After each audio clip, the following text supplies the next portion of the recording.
I really want some cool cars that I saw on the TV. More games for my DS.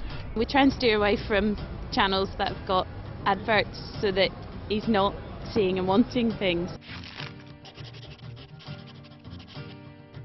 Children nowadays are completely bombarded by images of the latest gadgets, the latest toys, the latest computer games, video games, the must-have. So it's quite understandable that the children think to themselves, I want that.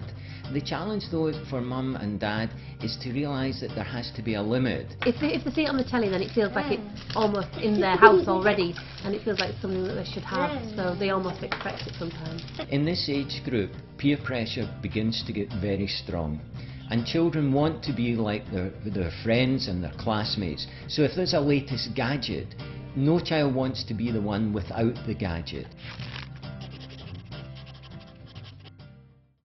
Real popularity comes from personality, not from possessions or objects, and as a parent you have to encourage your child to see that. We do everything virtually as a family anyway, so and they understand the financial matters within our setting. They understand, you know, that we have to pay bills and so on. To help manage your child's expectations, first you have to settle your own expectations. You have to come to an understanding of, this is what I can afford as a parent, or maybe you can afford more but you don't want to do it. You just have to work out, this is what I want my child to have. Once you've settled on that decision yourself, the next stage is to discuss it with your child. Be honest with your child.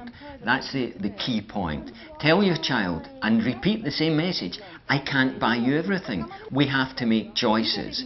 And the more you involve your child in these decisions, the less likely the unnecessary requests are going to come up. It's about sharing ownership. Once the child begins to understand, well, these are how decisions are made and I'm playing my part in it, you'll find generally that the demands decrease.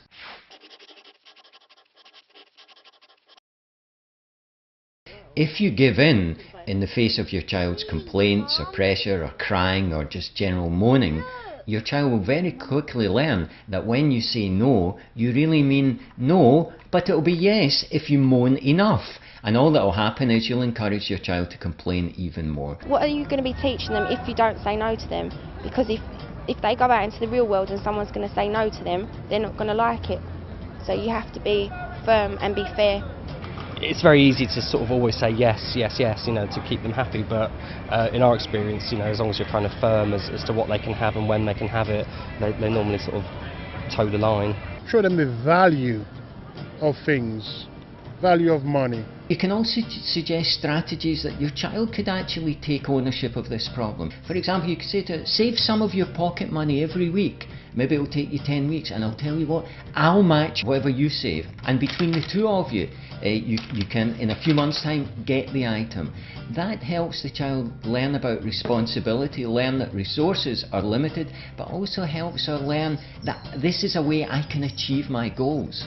I've just started my little grandson, just gave him a money box, because he comes to me after school, I pick him up, and he starting to put money in. I'm saying, oh, you save a little bit and you'll be able to get comics, you know, and things like that, or something that you want.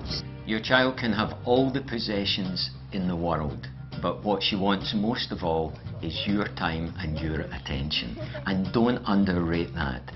That's much more important to your child than a toy. Your child would probably say, I'd much rather have the toy. But the truth is, your time and attention to your child is the most wonderful gift that you can give.